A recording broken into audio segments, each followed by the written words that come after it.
हिंदू धर्म में होलिका दहन का आयोजन बड़े उत्साह के साथ किया जाता है। इस पर्व को फाल्गुन मास के शुक्ल पक्ष की पूर्णिमा तिथि के दिन मनाया जाता है। साथ ही इससे जुड़ी कथा का भी विशेष महत्व है। हिंदू धर्म में होलिका दहन का पर्व को बुराई पर हुई अच्छाई की जीत के रूप में मनाया जाता है। हिंदू धर्म में कई प्रमुख व्रत एवं त्योहार उत्साह के साथ मनाए जाते हैं, जिनमें होली पर्व का विशेष महत्व है। होली पर्व की शुरुआत वास्तव में होलिका दहन से होती है। धार्मिक मान्यताओं के अनुसार होलिका दहन पर्व को रूप में धूमधाम से मनाया जाता है। पुराणों में होलिका दहन के संदर्भ में नारायण भक्त प्रहलाद की कथा को वर्णित किया गया है, जिसमें बताया गया है कि कैसे अत्याचारी राजा हिरण्यकश्यप ने पुत्र की हत्या के लिए षड्यंत्र रचा था, जो भगवान नारायण की कृपा से सफल नहीं हो पाया। भारत के विभिन्न हिस्सों में होलिका दहन को छोटी होली और होलिका दीपक के नाम से भी जाना जाता है।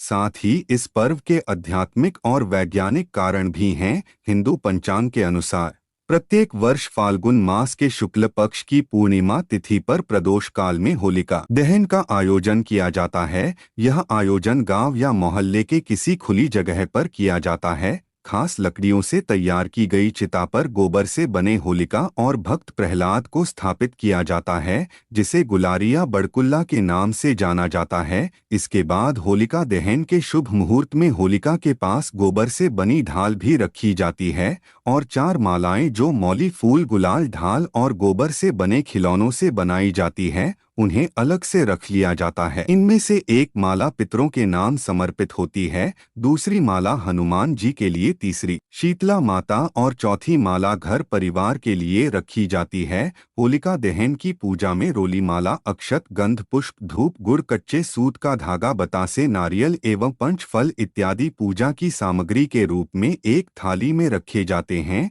इन सभी चीजों को होलिका दहन के समय होलिका के पास रखा जाता है। फिर श्रद्धा भाव से होलिका के चारों ओर 7 से 11 बार कच्चे सूत के धागे को लपेट दिया जाता है। होलिका दहन के बाद सभी सामग्रियों को एक एक करके होलिका में आहुति दी जाती है और फिर जल से अर्घ्य प्रदान किया जाता है। इसके पश्चात होलिका दहन बाद पंच फल और चीनी से बने खिलौने इत्यादि को आहुति के रूप में समर्पित करने का विधान है। होलिका दहन की कथा।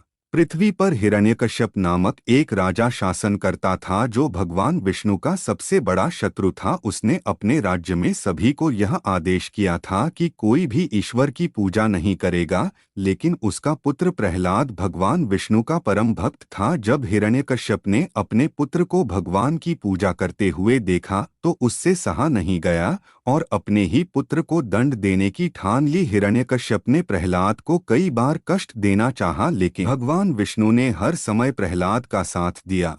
अंत में अत्याचारी राजा ने अपनी बहन होलिका से मदद मांगी। होलिका को यह वरदान था कि उसे अग्नि नहीं जला सकती है, इसलिए होलिका प्रहलाद को अपनी गोद में लेकर अग्नि में प्रवेश कर गई, लेकिन भगवान विष्णु की कृपा से होलिका उस अग्नि में भस्म हो गई और प्रहलाद बच गया। तब से होलिका दहन पर्व को बुराई पर अच्छाई की जीत के रूप में मनाया जाता है। होलिका दहन का वैज्ञानिक कारण भी है। होली वसंत के मौसम में खेली जाती है, जो सर्दी के अंत और ग्रीष्म ऋतु के बीच की अवधि होती है। ऐसे में पुराने समय में सर्दियों के दौरान लोग नियमित रूप से स्नान नहीं करते थे, जिसके कारण त्वचा रोग का खतरा बढ़ जाता था। इसलिए होलिका दहन के पीछे छिपा वैज्ञानिक कारण यह है कि इस पर्व के दौरान जलाई गई लकड़ियों से वातावरण में फैले हुए खतरनाक जीवाणु नष्ट हो जाते हैं और होलिका की परिक्रमा करने से शरीर पर जमे हुए कीटाणु भी लाव की गर्मी से मर जाते हैं। वहीं देश के कुछ हिस्सों में होलिका दहन के बाद लोग अपने माथे और शरीर पर होलिका